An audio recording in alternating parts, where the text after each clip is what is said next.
Pacotão de reforços do Flamengo é mais robusto do que se pensava, hein?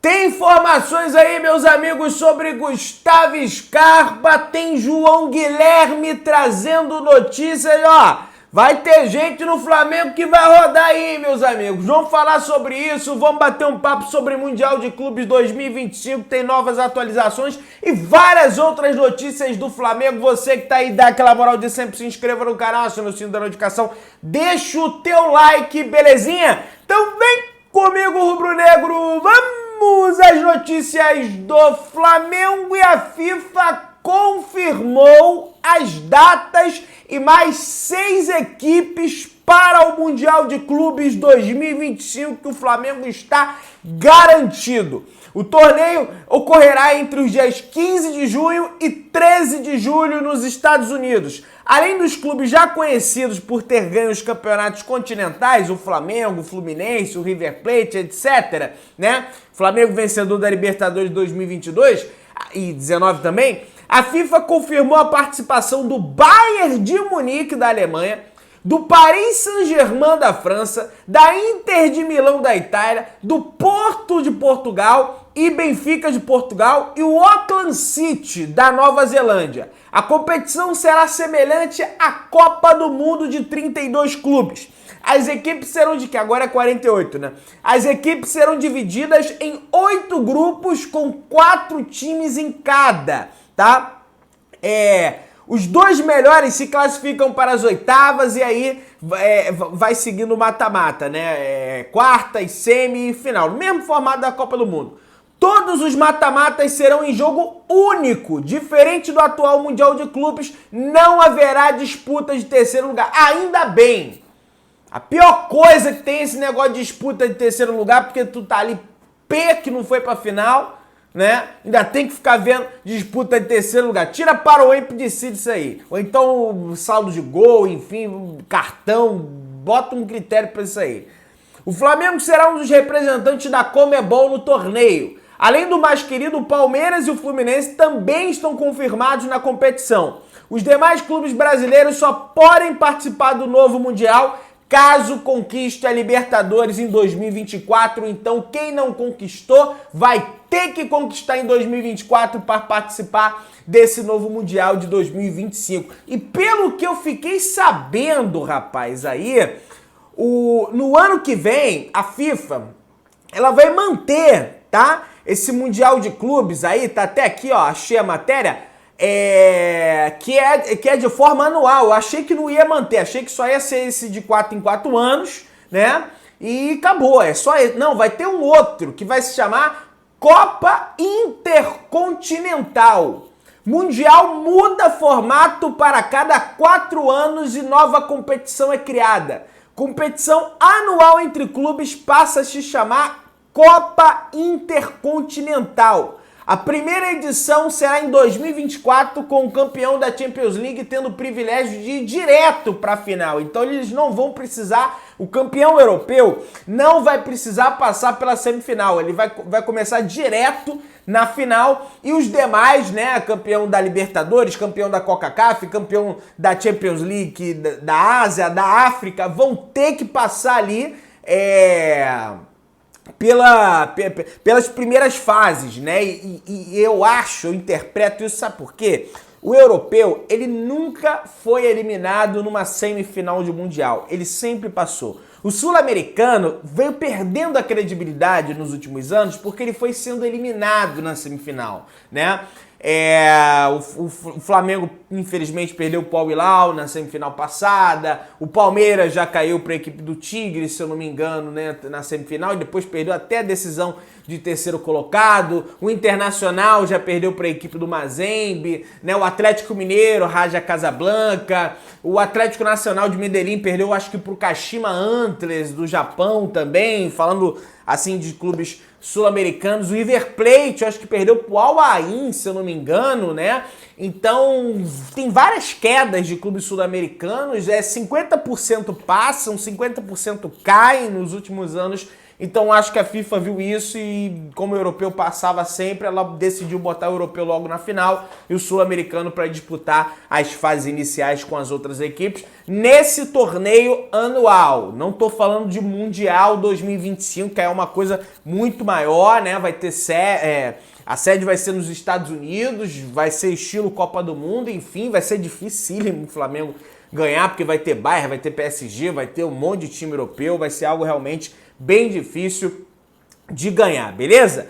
Vamos lá, meu parceiro, vamos avançando aqui pro próximo assunto, que eu quero falar de Lucas Paquetá. Cria do Flamengo, tá arrebentando na Premier League e mais uma vez deu mais uma assistência para a vitória do seu time sobre a equipe do João Gomes. Outro cria do Flamengo, o Wolverhampton, por 3-0, um passe espetacular que ele deu para o seu companheiro de equipe, né? Paquetá começou a partida entre os 11 titulares, como de costume. Em cada gol, o ex-Flamengo foi o mais essencial. Além das 3 assistências, né? Ele deu 6 passes decisivos. De 5 dribles que ele tentou, ele acertou 4, 13 bolas recuperadas, 3 desarmes, 84 ações com a bola, 80% dos passes certos e teve uma nota de 9.1 no aplicativo SofaScore. Acabou com o jogo, o cria do Flamengo, e não é convocado, né? Realmente, mas Pedro, não tem a situação lá. Cara, o cara tá jogando, velho. O cara tá jogando, velho. Até o momento tá jogando, aí não pode convocar o cara. Se depois comprovar realmente, aí não convoca, mas o cara tá jogando. E tá jogando pra caramba e a seleção não ganha de ninguém. Seleção não tem ninguém pra deixar alguém na cara do gol, porque não leva o cara. E o Matheus França entrou hoje também, entrou aos 81 minutos, né? Aliás, ontem, né? No jogo de ontem. E participou ali do time quando empatou, né? Tava perdendo por 2-0 pro City, foi para 2-1, entrou o Francinha e ele não deu assistência, mas converteu de pênalti o Crystal Palace, né? Não sei se foi ele que sofreu o pênalti, estava tentando até procurar essa informação, mas participou ali do time no empate por 2-2 com o City. O City está dando uns moles lá e aí a gente começa a ficar preocupado, né? Mas vamos lá, meus amigos. João Guilherme veio através das redes sociais para falar uma situação que eu acho que vai acabar acontecendo, tá? Teve um perfil numa rede social que comentou o seguinte: Arrascaeta, De La Cruz, Eric Pulgar, Alan, Gerson, Everton Ribeiro, nosso meio-campo é um deboche, e marcou o João Guilherme na publicação. O João Guilherme repostou isso aí e escreveu: tem gente aí que vai rodar, ele botou. E aí, né, tem a situação do Everton Ribeiro, que está em final de contrato com o Flamengo, já é dia 17 de dezembro, não tem uma posição oficial do Flamengo se vai renovar, se não vai renovar, ainda tem contrato com o Flamengo até o dia 31 de dezembro, o Flamengo oferece 1 ano, parece que ele e os seus agentes queriam pelo menos 2 anos de contrato, enfim, essa situação toda, e o João, para ele colocar isso aí, tem gente aí que vai rodar, ele não especifica exatamente qual é o jogador, a gente fala do Everton Ribeiro porque é o jogador que está em final de contrato, mas de repente pode surgir uma proposta pelo Gerson, pelo Pulgar, pelo Alan, e o João já sabe de alguma coisa, então assim, é um cara que eu confio bastante da imprensa esportiva, é um baita de um narrador, além de narrador, um baita de um jornalista, comentarista, sabe muito de bastidor de Flamengo, então já é para ligar o sinal de alerta. E eu comentei, aliás, no vídeo da tarde de ontem, falei, gente, ó, nem só de chegadas vai viver o Flamengo. O próprio Júlio Miguel já abordou essa situação, que alguns atletas devem sair do Flamengo também. Vamos ver como é que vai ficar essa situação, beleza?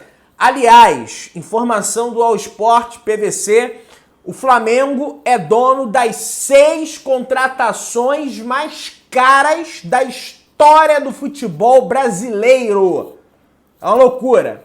O Gerson é o primeiro, a volta do Gerson, com 92 milhões de reais gastos, parcelado. Pedro é o segundo, com 87 milhões de reais. Cebolinha o terceiro, também 87 milhões.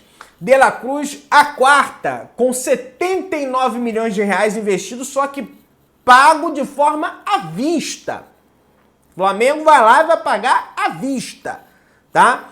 Gabigol, o quinto, 78 milhões, Arrascaeta, o sexto, 63 milhões. Eu tô contabilizando em real, por quê? Porque na época que o Flamengo contratou o Gabigol foi 18 milhões de euros, foi caro, mas na época a cotação não estava tão alta, estava menor, agora parece que está mais alta, enfim, e aí acaba que o De La Cruz é mais caro, veio por 16 milhões de dólares, né? O Gerson, a mais cara de todas aí, que foi uma contratação parcelada, enfim, mas a contratação mais cara entre dois clubes sul-americanos é a do De La Cruz, né?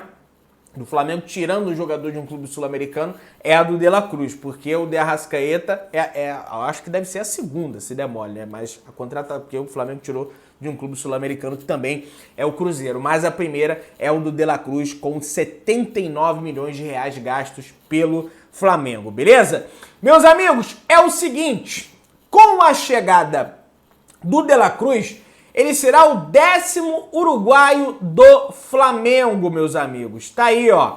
O Flamengo é o 10º jogador uruguaio que já vestiu a camisa do Flamengo. O Flamengo que hoje tem o Georgiano e Arrascaeta, teve o Ramírez entre os anos, a década de 70, na década de 70, entre 1977 e 1979. Teve o Peralta, contratado em 2006 pelo Kleber Leite. Teve também Dario Pereira, Maniceira nos anos 80, né? Dario Pereira, baita de um zagueiro. O Varela, uruguaio, que lateral direito, que ainda tá no Flamengo, né? Teve um zagueiro chamado Rodrigues, que disputou 11 partidas em 1938. Teve o atacante Bukele, né, com 6 partidas e 1 gol em 1945, e teve o Mendonça, que fez apenas 2 jogos entre 1966 e 1967, então é o 10º uruguaio da história do Flamengo, o Nicolás de la Cruz, e espero que ele jogue como camisa 10, né, deixando os atacantes na cara do gol. A gente sabe que ele é um jogador que joga um pouquinho mais recuado também, tem um poder de desarme incrível, tem um poder de passe incrível, finalização boa também, é um jogador completo ali no meio de campo do Flamengo, né? Enfim, ele possui todas as características que um bom meio de campo precisa ter e vai atuar muito bem com a camisa do Flamengo, não tem a menor dúvida disso, e que ele seja um uruguaio no pique de Arrascaeta, beleza, meu parceiro? E aí, o Fred Soares, que também é um baita no jornalista, um abraço lá pro Fred Soares, que é gente boa pra caramba, ele escreve aqui: De La Cruz, não tô falando do Fred Gomes, tô falando do Fred Soares. De La Cruz e Léo Ortiz já acertados devem ser anunciados no Natal pelo Flamengo. Até aí, nenhuma grande novidade. Só que o pacote natalino rubro-negro pode ter mais um jogador. Eu diria mais 2, mas vamos ler o Fred. Um lateral esquerdo. Isso talvez aconteça caso não avance uma das 2 negociações que o clube tem em curso para a posição. Para a direita, só tem um nome em vista até agora, Danilo. Mas é muito difícil. Ele teve contrato renovado recentemente e anda usando a faixa de capitão da Juventus. Ou seja, está em alta na Itália. Então é difícil você tirar um jogador que está em alta na Itália, na Juventus, que é um clube tradicionalíssimo da Itália, não vive a sua melhor fase no futebol italiano. Recentemente foi 7 vezes campeão italiano, depois a Inter destronou, né? Acho que o Milan destronou, na verdade, depois o Napoli ganhou, então já fazem 2 anos, se eu não me engano, que a Juventus não é campeã da Itália, mas é um time que tem recurso, é um time que tem dinheiro, não é fácil você ir lá e tirar um jogador. Talvez o Flamengo conseguiria o Alexandro para lateral esquerda, mas mais por uma questão de final de contrato e a Juventus optar por não renovar com o Alexandro, e não porque ia lá e ia tirar, né? Porque aí já não é, enfim, não é mole você tirar um jogador importante de um clube europeu, ainda mais como a Juventus, né? Então o Fred Gomes aponta para essa situação da lateral esquerda aí também. E assim, o Flamengo precisa de lateral esquerdo, só tem o Ayrton Lucas aí. Vai puxar alguém da base, vai jogar essa responsabilidade toda em cima de um garoto da categoria de base do Flamengo? Realmente é meio complicado. Galera, informação do Júlio Miguel Neto, próximo da lista. Flamengo acerta com Ortiz e De La Cruz e agora mira de vez Gustavo Scarpa. Empresário do jogador dá sinal verde e o mais querido deve fazer proposta pelo jogador. O empresário do Gustavo Scarpa é o Juliano Bertolucci e seria um dos trunfos do Flamengo na negociação. O Flamengo que faz vários negócios aí com atletas do Juliano Bertolucci, tem uma certa proximidade, e aí eu tô falando sobre relacionamento, sobre network, que realmente os dirigentes do Flamengo precisam ter proximidade com empresários para trazer jogadores, né, para ter uma facilidade ali na comunicação para contratar determinados jogadores. O Juliano Bertolucci tem alguns jogadores do Flamengo, um deles no Flamengo, um deles, se eu não me engano, é o próprio Alan, né, joga no Flamengo, entre outros atletas também, né, o Andrés Pereira, né, que passou pelo Flamengo, do Juliano, acabou não ficando no Flamengo, entre outros jogadores que eu não vou me recordar exatamente aqui agora, porque são muitos, né, ele agencia vários jogadores, né, o próprio Renier, que era do Flamengo, cria do Flamengo, era dele, enfim. E seria ali, quem sabe, uma carta na manga do Flamengo para convencer o atleta a atuar pelo Flamengo. O empresário já deu o sinal verde para o Flamengo, agora resta saber a questão do Gustavo Scarpa. Aí tá aqui, o Matheus Leal traz uma informação parecida. Flamengo recebeu uma sinalização positiva após as primeiras conversas com o Gustavo Scarpa. Internamente, há um otimismo do rubro-negro em fechar a contratação. Então, se tem otimismo, deve contar aí também com a boa vontade do jogador que se transferiu para o Nottingham Forest em 2023. Acabou que não teve sequência, não se adaptou, enfim, não sei exatamente o que aconteceu. Foi para o Olympiacos, parece também que não desabrochou e poderia estar voltando ao Brasil. Preocupado com a Copa América, o clube entende que Scarpa seria importante para 2024, já que há o risco de De La Cruz, Arrascaeta, Pulgar e Gerson serem convocados. Então seria um desmantelamento completo do meio de campo do Flamengo por 9 rodadas do Brasileiro. De fato, precisa de um jogador para ser reserva ali. Nottingham Forest já se mostrou flexível a liberar o meia e não dificultaria a negociação, né? Inclusive, tem informação que eles queriam pelo menos 6 milhões de euros pela negociação, pela contratação do jogador, né? Um jogador que foi de graça, eles pagam um salário, devem ter pagado uma luva para ele saiu de graça, final de contrato com o Palmeiras, então naturalmente não tem um grande motivo para pedir um valor muito alto, já que não foi feito um investimento também tão alto na contratação do atleta. Ele não se firmou na equipe do Nottingham Forest. Eu vejo muito repercutir na mídia, sabe? E aí pode ser realmente um ponto de dúvida se o Scarpa talvez aceitaria esse papel de ser banco no Flamengo, apesar que serão muitos jogos, né? Tem Carioca, tem Campeonato Brasileiro, tem Libertadores, tem Copa do Brasil, vai ter essa Copa América aí que vai 9 jogos, vai tirar jogadores do Flamengo, ainda tem as datas FIFA, eliminatórias para a Copa do Mundo, que também vai tirar jogadores do Flamengo, então seriam mais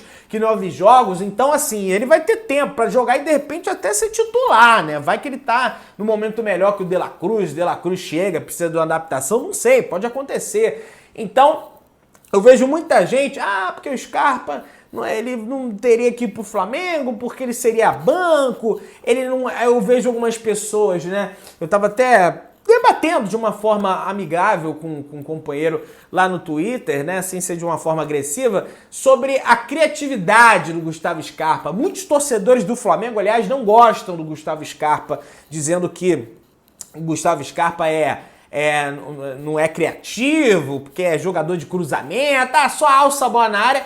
É muito essa visão do Palmeiras, mas é porque o estilo de jogo do Palmeiras demanda essas bolas aéreas. E o Scarpa, de fato, é um cara bom na bola parada, é um cara bom na bola aérea, né? Isso é uma virtude, cara. Não é um cara que dá uma bica pro meio da área, vão ver no que vai dar. Não, é um cara que ele pega a bola e bota a bola na cabeça do jogador do time dele, cara. Então ele ajuda na criação de jogadas pra gerar gols. Isso é assistência, isso é criatividade. Se ele cruzava muito no Palmeiras, é por conta da demanda do Palmeiras. O estilo de jogo do Palmeiras demanda esses cruzamentos na área. Mas no Fluminense ele atuava de outra forma também. Ele dava passes verticais, rasteiros, deixava companheiros na cara do gol. Eu me lembro. Não tenho exatamente o vídeo aqui, mas eu me lembro que eu assistia os jogos, né? Então acho que seria uma boa contratação para o Flamengo, ainda mais que não é para ser titular absoluto, seria sempre para compor o elenco ali também. Eu acho que seria uma boa contratação. E você, acha o quê? Deixa aí nos comentários, se inscreva no canal, aciona o sininho da notificação, deixa o teu like, tamo juntão, saudações rubro-negras.